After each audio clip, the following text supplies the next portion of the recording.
Alors, alors, Jeff, merci.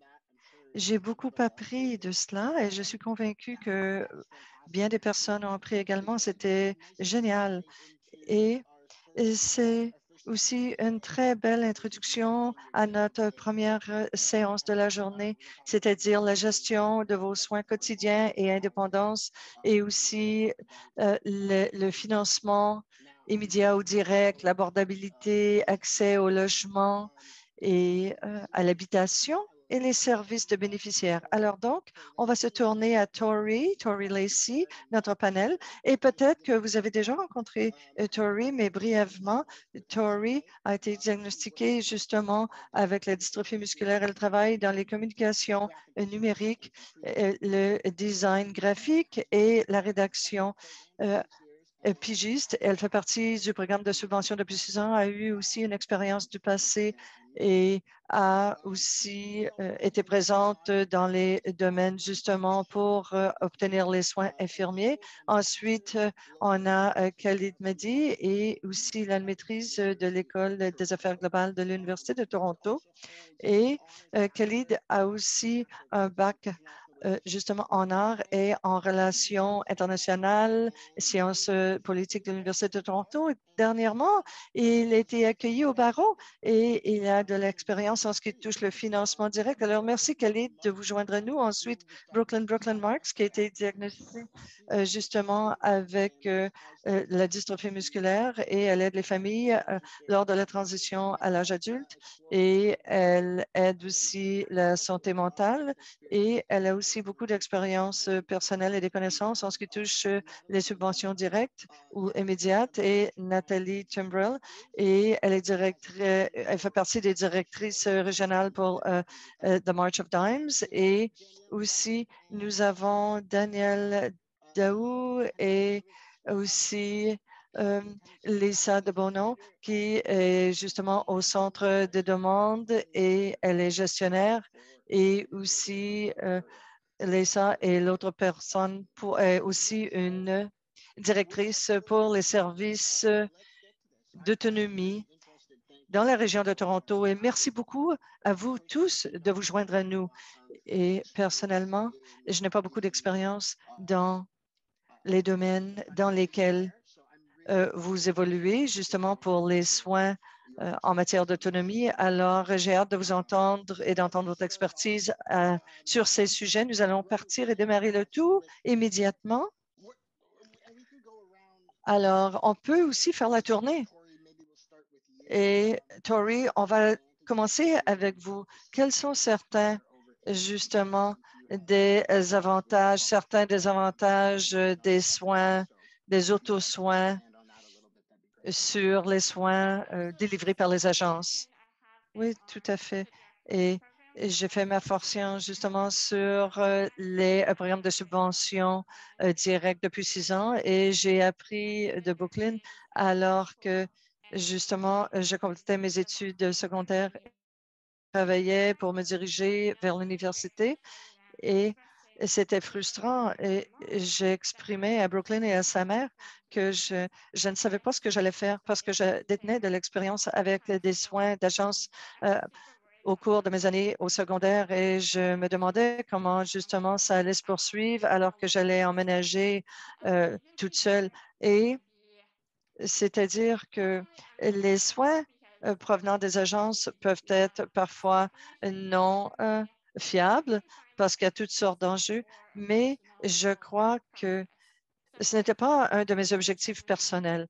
Et parfois, justement, j'avais besoin de gens qui devaient m'aider à me lever le matin. Je ne les connaissais pas, je ne les avais jamais rencontrés et ça me donnait un certain stress, une certaine angoisse parce que s'il fallait que je m'éloigne de ma famille, je ne voulais pas qu'une personne au hasard, qu'un étranger ne me connaissait pas, ne savait pas comment m'apporter mes soins personnels et venir dans ma chambre, justement, de dortoir à l'université et dire bonjour, voici qui je suis. Alors, j'étais vraiment emballée d'apprendre de Brooklyn au sujet des auto-soins parce qu'on peut gérer notre présence, nos soins. Et maintenant, j'ai tout le contrôle à savoir ce que ça signifie. Et toutes les personnes dans ma vie sont des personnes que j'adore, avec qui passer du temps. Et maintenant, c'est conséquent, c'est constant, j'ai le même personnel et parfois, ils vont rester avec moi pendant un long bout de temps. Et on a ensuite l'occasion de bâtir la relation et le lien avec ces personnes. Alors, il y a plein d'avantages à l'autogestion de soins et je suis convaincue qu'on va en parler davantage au cours de la séance, mais pour moi, c'était de détenir cette autonomie, de pouvoir choisir qui allait passer du temps avec moi dans ma vie entière à chaque jour. Très bien, merci. Oui, j'ai vécu la même expérience moi-même personnellement avec des gens qui venaient chez moi dans ma maison et que je ne les connaissais pas, je ne savais pas qui ils étaient et c'est très déconcertant pour le moins. Alors, comment Comment avez-vous trouvé la transition? Et j'aimerais ouvrir le plancher à tout le monde et vous pouvez intervenir au cours de la discussion à n'importe quel moment. Comment avez-vous trouvé cette transition de passer d'une chose à l'autre? Est-ce que c'était très difficile d'une étape à l'autre? Je ne sais pas justement comment c'était pour vous tous, mais pour moi, en fait, j'ai trouvé que c'était moins angoissant, moins stressant que certains des soins provenant des agences qu'on m'avait fournis. Mais antérieurement, alors oui, lorsque justement on est en autogestion de soins, du financement, on a la responsabilité de gérer notre présence et il y a beaucoup de responsabilités administratives en jeu mais c'est quand même beaucoup moins stressant que d'avoir à transiger avec le stress des services fournis par les agences, à savoir si les gens vont se présenter aujourd'hui. Est-ce que je vais aimer cette personne et est-ce que cette personne va effectuer et me donner tous les soins requis? Alors, le processus était moins stressant et angoissant parce que j'étais tellement soulagée d'avoir cette option. Et je ne sais pas si Khalid, Brooklyn et les autres, vous voulez ajouter quoi que ce soit. Khalid, oui. Je vais ajouter quelque chose, oui. Alors, tel que vous savez, oui, je suis impliquée dans le financement depuis 2017. Alors, je suis relativement nouveau au programme.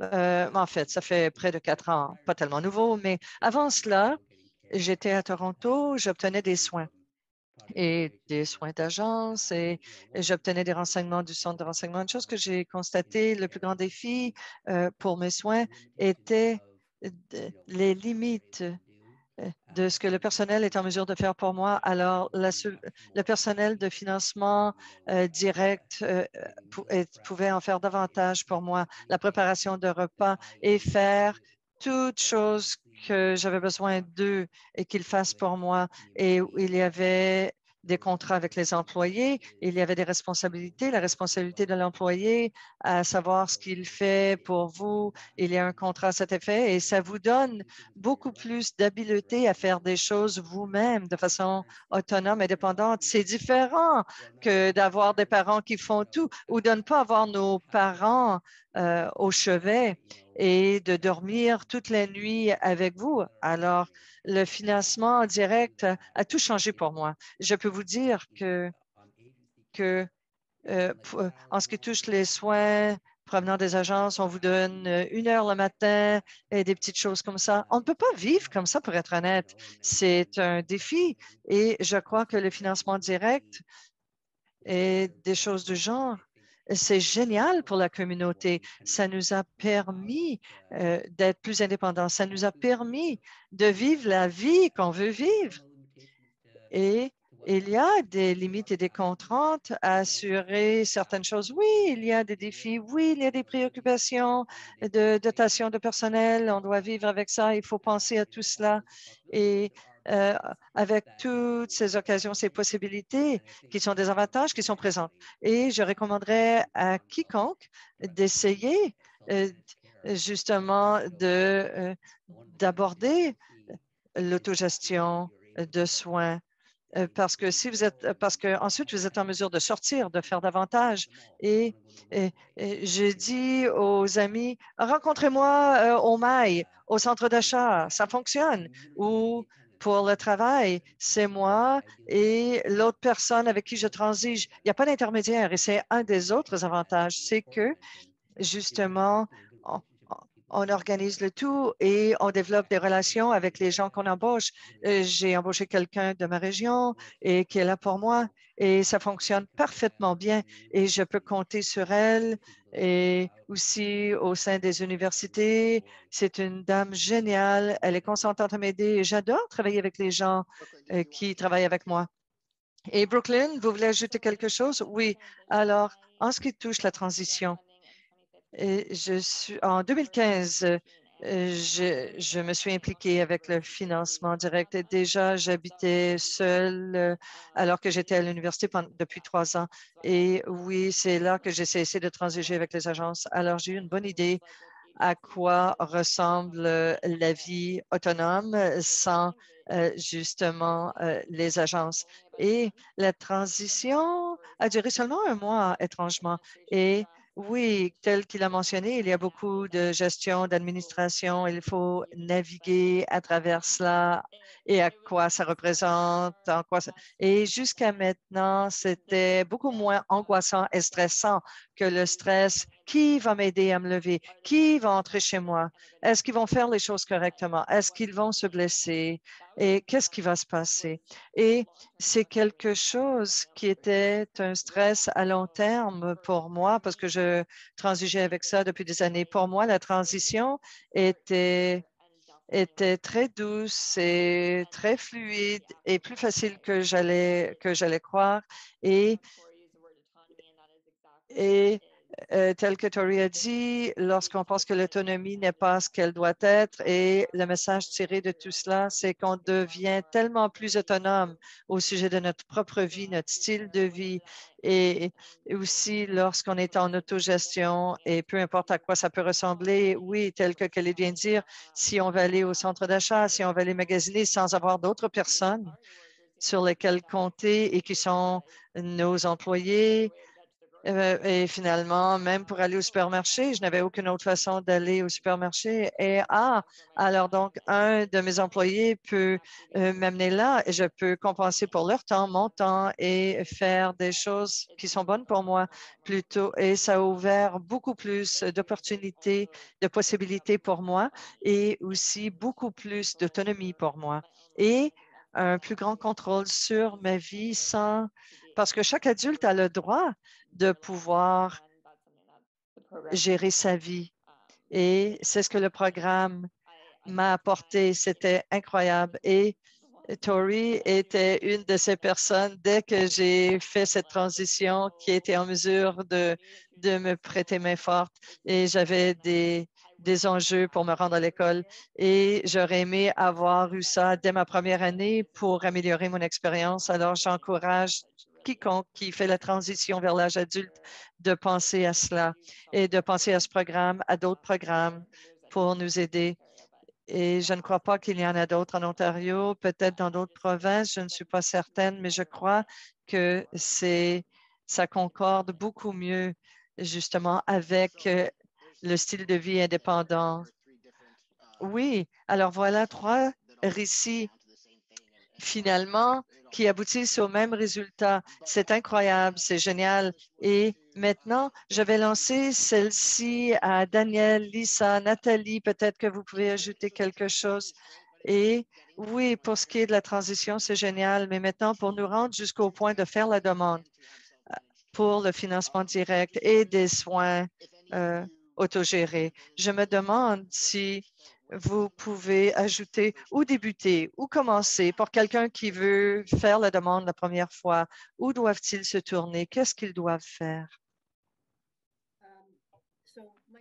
Alors, Lisa de Bono, je suis directrice du programme de financement justement pour vivre indépendamment à Toronto. Si vous êtes intéressé à faire une demande, la première chose que nous pourrions proposer, c'est de vous rendre au site web www ontario.ca et vous pouvez faire la demande, remplir la demande et la soumettre. Maintenant, le temps d'attente qui va s'écouler entre soumettre votre demande et avoir votre entretien pour voir si vous êtes admissible est de 18 mois. Et ensuite, le temps qui va s'écouler entre ça et faire partie du programme, ça peut être minimum 1 mois, maximum de 12 mois. Alors donc, après 12 mois, si vous n'avez pas débuté, à ce moment-là, on peut vous rencontrer à nouveau pour nous assurer que rien n'a changé, vous avez toujours besoin. Et ensuite, alors oui, de 12 à 18 mois, mais une fois que vous avez soumis votre demande, je dirais que dans les 15-16 mois, on va communiquer avec vous, dépendamment où vous êtes situé dans la province et aussi là où vous avez aussi l'Internet pour communiquer avec vous et pour vous aider à vous installer. Et nous aurons beaucoup de questions à vous poser. L'interprète n'entend pas parce qu'il y a du bruit de fond. Quelqu'un a ouvert son micro. Le micro de quelqu'un n'est pas en sourdine. Merci d'avoir lancé le message. Alors, essentiellement, voilà, un processus de 18 mois, mais il y a beaucoup d'aide. Alors, pour quiconque qui a des questions, et si vous voulez connaître le contact dans votre région, ils seront heureux de vous aider à remplir la demande et aussi pour vous préparer à votre entretien, votre interview. On va vous aider à vous préparer pour bien comprendre vos besoins, votre horaire et le budget aussi pour voir à quoi ça ressemble. Merci. Je peux ajouter à cela. Alors, oui, effectivement, la façon que ça fonctionne, vous remplissez la demande. Vous devez indiquer le nombre d'heures dont vous avez besoin et les soins que vous recevez actuellement, vos besoins pour la transition. Et une chose que les gens doivent savoir, vous devez indiquer tous vos besoins de sorte à pouvoir vivre indépendamment.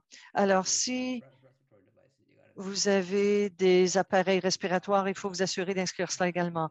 Et et si vous avez besoin de repas et il faut indiquer tous vos besoins. Il faut vous assurer de tout indiquer parce que lors de mon entretien, si je me rappelle bien, ils vont s'asseoir avec vous, ils vont évaluer le tout, ils vont vous aider à élaborer l'horaire. Ça peut prendre des heures. Et alors, vous pourrez bénéficier du programme aussi pendant des heures.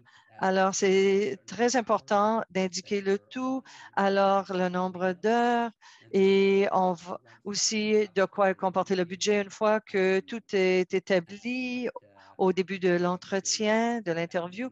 Alors, ensuite, vous pourrez vous asseoir et aussi déterminer le tout avec le personnel qui va vous prêter main forte. Et le personnel du programme est incroyable. Si vous avez des enjeux, s'il y a quelque chose justement qui se présente, ils vont vous donner leur courriel, ils sauront vous aider dès le départ. Et aussi pour les présences en matière de subvention, tout ce que vous devez connaître pour vous aider à aller de l'avant. Et je vais vous confier, lorsque j'ai débuté au début, et ce n'est pas le processus le plus simple, vous savez, et il y avait quelques embûches, des écueils, mais c'est naturel. Et je crois que j'aimerais que vous sachiez que ça peut être difficile au départ d'enclencher le tout. Vous avez besoin d'un teneur de livre. Et oui, il y a aussi la liste de paie, la comptabilité, élaborer la liste de choses à faire. Je vais vous confier que ce n'était pas très, très simple au départ. Il fallait recueillir bien de renseignements, mais une fois qu'on passe à travers, on apprend à développer des systèmes qui travaillent pour vous et qui fonctionnent.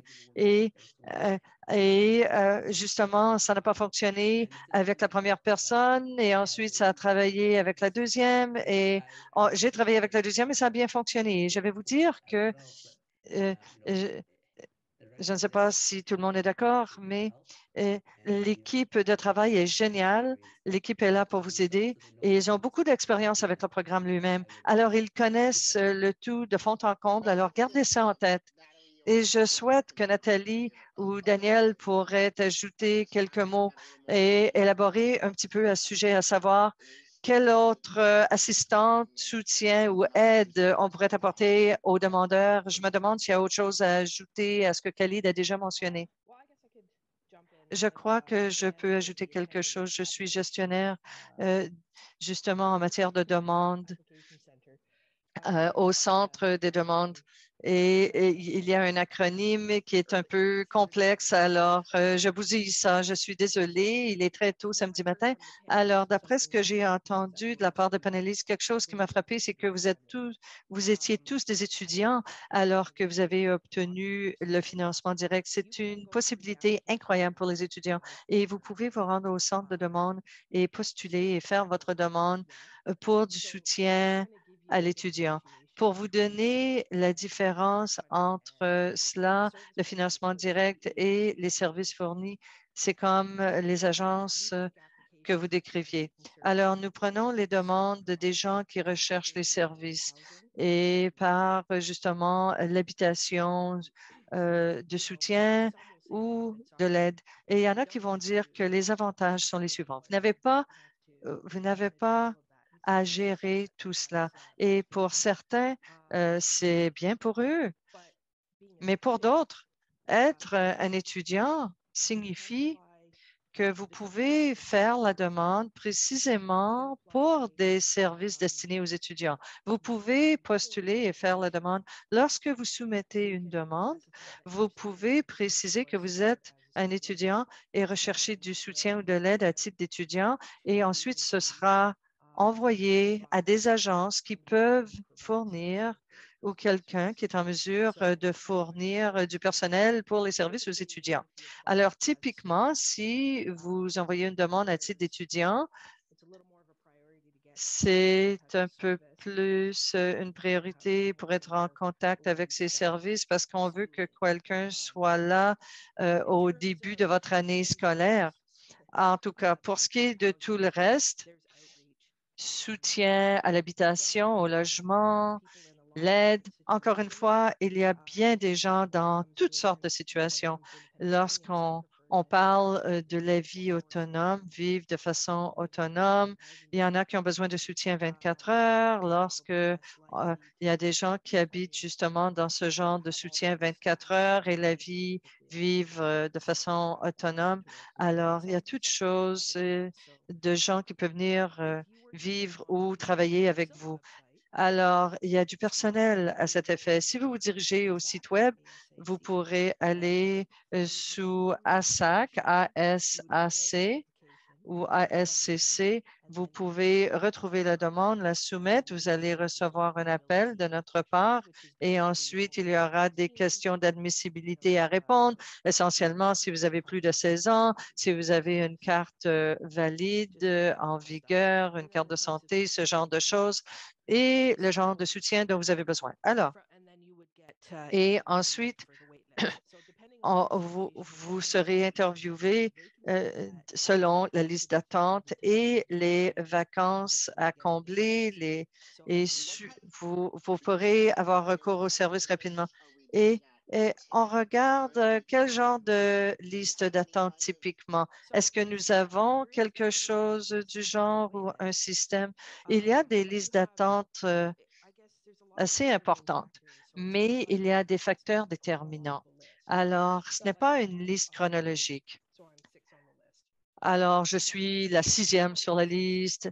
Non, ce n'est pas comme ça que ça marche. Alors, la façon que ça fonctionne, le but est d'apporter les services aux gens et à autant de personnes que possible. Les fournisseurs de services auront certains critères pour combler justement la vacance. Alors donc, avez-vous des allergies? Quelles sont vos allergies alimentaires? Il y a un processus pour tout cela et c'est très difficile à dire combien de temps vous pourriez attendre sur la liste d'attente parce que s'il y a une vacance ou une ouverture et ça ne se produit pas tout le temps parce qu'il n'y a pas trop de financement de disponible pour le logement assisté. Mais à savoir, pour les étudiants, typiquement, on tente parce que c'est un peu différent.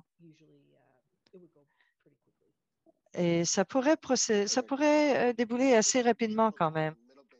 Alors, je vais intervenir rapidement. Je crois qu'il y a une question qui rentre dans le clavardage. Alors, Lisa, Nathalie, une de vous peut répondre à cette question. Nous n'avons pas entendu Nathalie. Alors, si vous voulez vous présenter et dire bonjour. Alors, il y a quelqu'un qui se demandait maintenant comment trouver justement des gens qu'on doit embaucher et comment les retrouver, ces personnes. Si vous avez des suggestions, si vous pouvez, une de vous deux peut intervenir. Je me demande, j'aimerais donner l'occasion. Je suis de March of Dimes Canada et aussi je représente le secteur des services et un des fournisseurs de services qui soutient justement les soins dans les logements, les habitations aux gens qui ont besoin d'aide et aussi dans les écoles. Alors donc, dans justement les situations indépendantes, on veut aider les gens à se soutenir de façon indépendante et alors donc des étudiants qui ont vécu ou, ou qui voulaient justement que les gens leur donnent de l'aide en matière de soins, de sorte qu'ils puissent vivre de façon indépendante et qu'ils puissent aller à l'école de façon autonome. Oui, nous employons justement des préposés pour collaborer aussi sur les relations et aider à bâtir les relations pour aider et faciliter l'aide aux étudiants qui n'ont pas l'habitude justement de plaider pour eux-mêmes et d'obtenir ce soutien et de le rechercher, non seulement pour des situations postsecondaires, mais aussi dans les domiciles et pour avoir cette communication, cette croissance à titre de jeunes jusqu'à l'âge adulte, tel que mentionné par Jared. Nous collaborons à cet effet, à ce niveau-là également, et trouver, retenir des employés est quelque chose dans laquelle nous investissons. On veut être un employeur de choix, on veut que notre personnel soit fier de l'endroit où il travaille et qui ils desservent et qu'il s'agisse d'une approche collaboratrice et aussi d'aborder la conversation avec la personne que nous soutenons. Nous faisons notre possible pour employer et retenir le personnel, les travailleurs, les fournisseurs de soins, aussi pour remplir les besoins de notre mission. Et voilà pour répondre aux questions que j'arrête à poser, mais je crois qu'il est la meilleure personne pour répondre à certaines d'entre elles. Merci. And actually, I wanted to say, because recruiting is the biggest question, and I want to tell you all that when the program began back in 1994, the very first pilot people said, "What happens when somebody doesn't show up? Because somebody's not going to show up." Absolutely, that's what happens to me now. What do I do?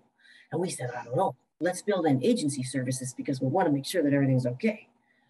You know, the reality though is, and Tori, Brooklyn, and Khalid can speak much better to this than I, but it doesn't actually happen very often.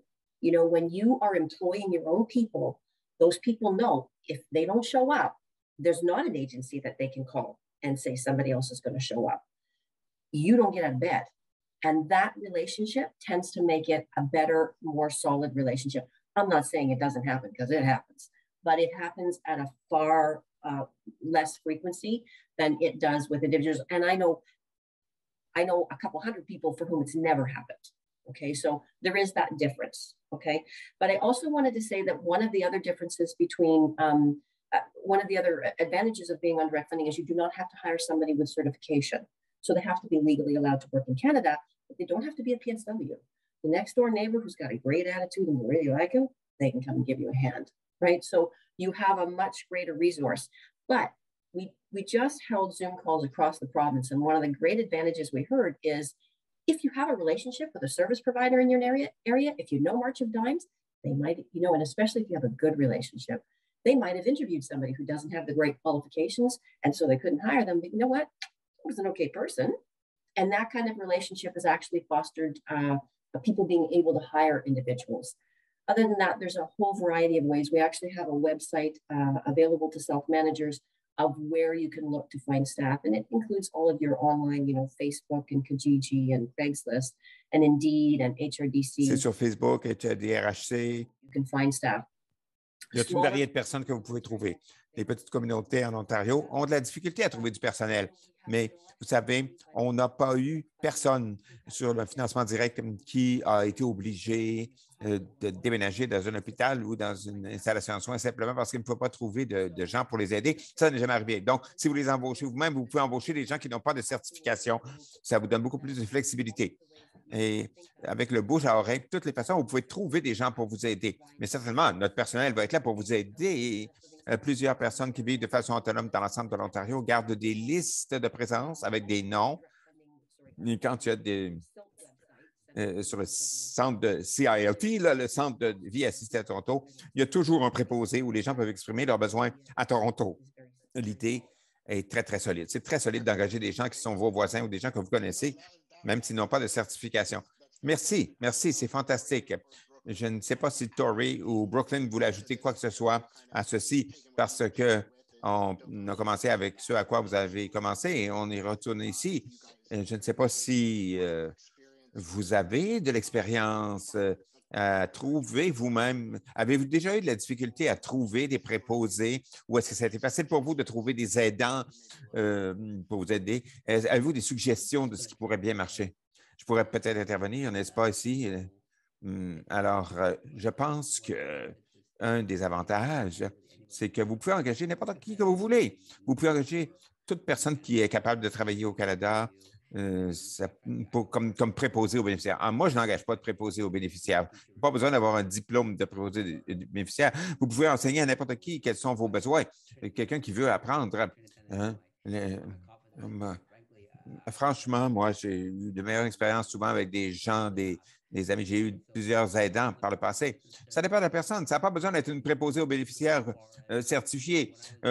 Alors, quand j'étais à l'école à Western, j'ai embauché des étudiants en sciences infirmières qui étaient dans le programme de sciences infirmières pour m'aider. Alors, je cherchais des gens qui pouvaient me surveiller et m'aider. J'ai dit, pourquoi pas un étudiant en soins infirmiers? Et j'ai une étudiante moyenne, un étudiant moyen, n'importe qui peut faire le travail, n'importe qui est capable de faire le travail. Actuellement, j'engage tout mon personnel.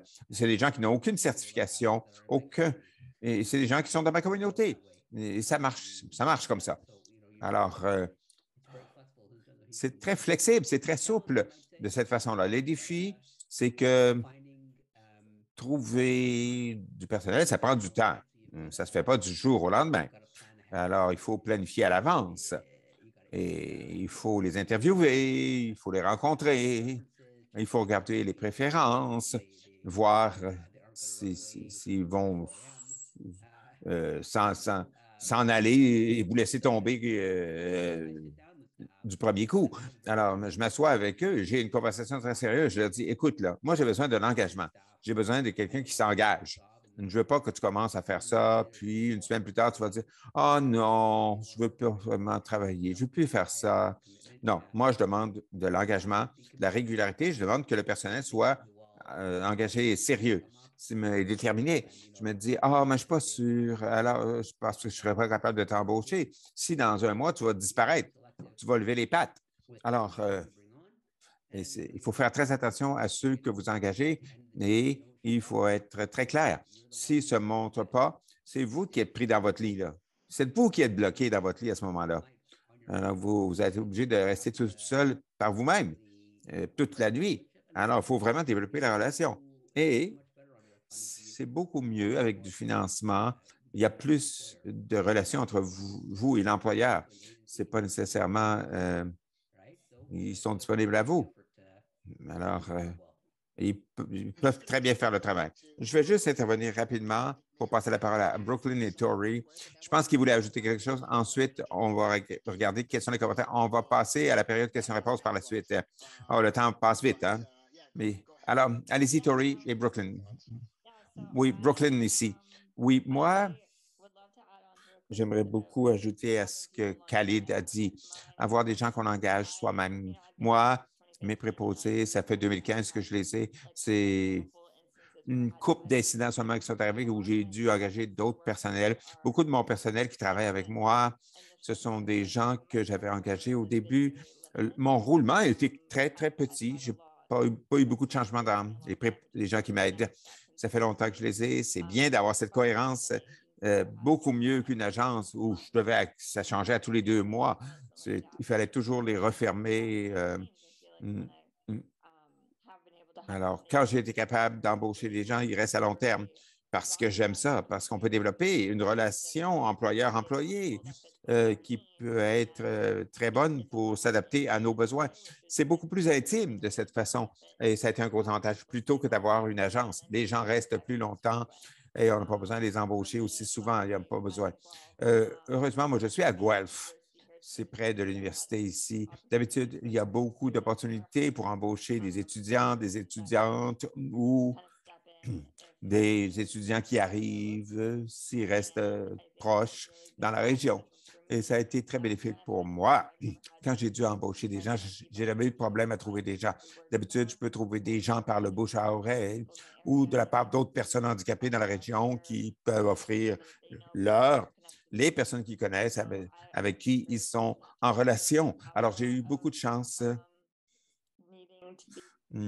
J'ai pas eu besoin d'avoir beaucoup de rencontres pour recruter de nouvelles personnes. Je sais que j'ai été très chanceuse, mais je pense qu'il y a tellement d'opportunités et parce que vous prenez la décision d'embaucher quelqu'un qui est handicapé ou pas, là, ça ouvre tellement de choses, d'opportunités. Ça peut convenir à vos besoins, peu importe l'éducation de ces gens qui viennent vous aider. Formidable. Tori, très rapidement. Oui, moi, je pense que tout ce qui a été dit, ça a tout été couvert, ce que je voulais dire. Je veux dire que pour le recrutement, si vous êtes sur le programme, ça aide beaucoup aussi de vous connecter avec d'autres personnes qui font partie du programme, qui peuvent vivre proches. Je sais qu'il y a beaucoup de personnes qui ont du financement et qui partagent leurs employés avec d'autres personnes tout autour. Ça peut vraiment aider. Si je donne des heures à temps partiel à quelqu'un, une autre personne l'engage à temps partiel, c'est très bénéfique pour eux. Alors, moi, ça fonctionne très bien. C'est important donc de se connecter avec d'autres personnes dans la région. Merci. Jared et Tori, je vais intervenir ici et je vais lire certaines des questions qui ont passé dans le chat. Et probablement une question très courante, c'est l'âge à laquelle vous pouvez avoir accès à du financement direct. Je pense que vous avez noté que ça peut être 16 ans et plus. C'est bien ça? C'est exact? 16 ans et plus? Oui, très bien. Et allez-y, Lisa. Non, ça va. Non, on m'y rend. Je disais oui, 16 ans et plus. C'est l'âge où vous pouvez faire votre demande quand vous fêtez vos 16 ans. Alors, les personnes, dès qu'ils ont 16 ans, si vous vivez à l'extérieur de la province et vous avez l'intention de venir dans la province, vous pouvez faire une application à n'importe quel moment pourvu que vous ayez 16 ans. Très bien. Et je pense qu'on a la question sur les temps d'attente ici.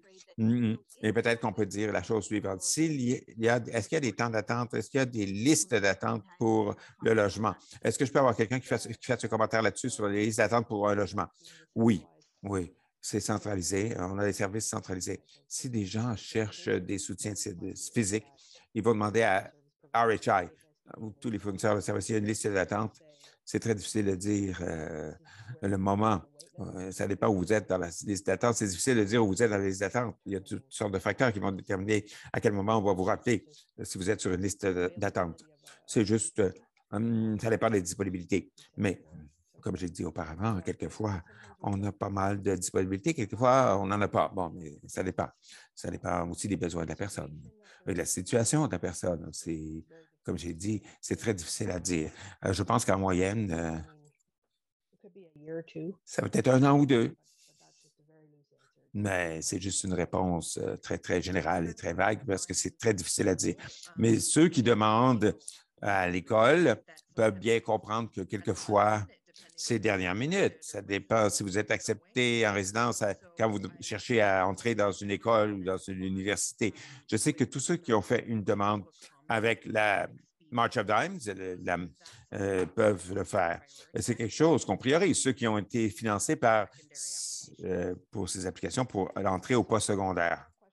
Oui, j'ai vu une question, là, la marche des dissous de l'Ontario aussi. J'ai vu une question dans le chat pour savoir si le CILT ne donne des services qu'à Toronto. C'est une question. C'est financé pour l'ensemble de l'Ontario. Alors, le formulaire de demande pour un logement d'appui, c'est Toronto et York, la région de Toronto et de York. Alors, s'il y a quelqu'un qui cherche des services étudiants dans la région de York, comme Nathalie l'a dit, la marche des dissous de l'Ontario, par exemple, on va prendre leur demande et ça s'applique aussi. Mais vous pouvez faire une demande, mais ça va passer par le processus de la marche des dissous de l'Ontario, la March of Dimes.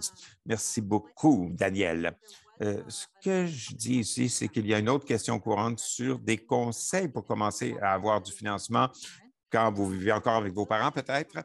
Il va y avoir un rapport qui va sortir après cette conférence. Est-ce qu'on va faire? On va se connecter avec les conférenciers d'aujourd'hui après avoir mis sur pied ces conseils et ces stratégies.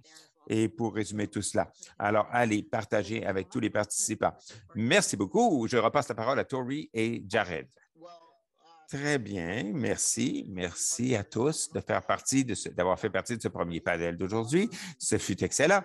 Et maintenant, je vais passer la parole à nouveau à Tori, qui va nous parler un peu du prochain panel. Allez-y, Tori.